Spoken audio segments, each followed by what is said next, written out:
ആദ്യമേ പറയട്ടെ, ആൺകുട്ടികൾക്കും പെൺകുട്ടികൾക്കും ബെസ്റ്റ് ഫ്രണ്ട്സ് ആയിട്ട് ഇരിക്കാൻ പറ്റും കേട്ടോ. കാരണം ഞാൻ അങ്ങനെ പറയാൻ കാര്യം, എൻ്റെ ആദ്യത്തെ സുഹൃത്ത്, എൻ്റെ ജീവിതത്തിലെ ആദ്യത്തെ സുഹൃത്ത് എന്ന് പറയുന്നത് ഒരു പെൺകുട്ടിയാണ്. ഞങ്ങൾ 21 വർഷമായിട്ട് ഇപ്പോഴും ബെസ്റ്റ് ഫ്രണ്ട്സ് തന്നെയാണ്.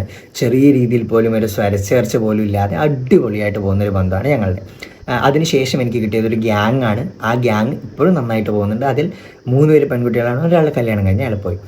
അപ്പം ബൗണ്ടറീസിനെ പറ്റി പറയുമ്പോൾ, 2 ആൺ സുഹൃത്തുക്കൾ ചേരുന്ന സമയത്ത് എന്ത് ബൗണ്ടറിയാണ് അവിടെ ഉള്ളത്, 2 പെൺ സുഹൃത്തുക്കൾ ചേരുന്ന സമയത്ത് എന്ത് ബൗണ്ടറിയാണ് ഉള്ളത്, അതുപോലെ തന്നെയാണ് ആൺകുട്ടിയും പെൺകുട്ടിയും സുഹൃത്തുക്കളാവുമ്പോഴും ബൗണ്ടറി എന്ന് പറയുന്നത് ഒരു വ്യക്തിയെ ഡിപ്പെൻഡ് ചെയ്യുന്ന കാര്യമാണ്. എനിക്കും എൻ്റെ ഒരു ഫ്രണ്ടിനും ഉള്ള ബൗണ്ടറി ആയിരിക്കില്ല എനിക്കും എൻ്റെ മറ്റൊരു ഫ്രണ്ടിനും തമ്മിൽ ഉണ്ടാവുന്നത്. It depends. ഓരോ ബോണ്ടുകൾ എങ്ങനെയാണ് ഫോം ചെയ്യുന്നത് എന്നുള്ളതിന് അനുസരിച്ചിട്ടാണ് സുഹൃത്തുക്കൾക്കിടയിലായാലും മറ്റ് റിലേഷൻഷിപ്പുകൾക്കിടയിലായാലുള്ള boundaries.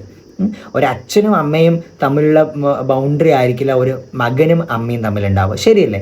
There are differences. So it depends on people. ഓരോ ആളുകളെ വെച്ചിട്ടാണ് നമ്മൾ ബൗണ്ടറീസ് ഡിസൈഡ് ചെയ്യുന്നത്. അത് ആ വ്യക്തിയോട് ഇടപഴകുമ്പോൾ മാത്രമേ അയാളുടെ ബൗണ്ടറി എന്താണെന്ന് നമുക്ക് മനസ്സിലാവും. So boundary changes according to the people. അപ്പോൾ ഇതേപോലെ ലവ്, അട്രാക്ഷൻ ആൻഡ് റിലേഷൻഷിപ്പ് വീഡിയോസിന് വേണ്ടി don't forget to follow Bijil Bindu.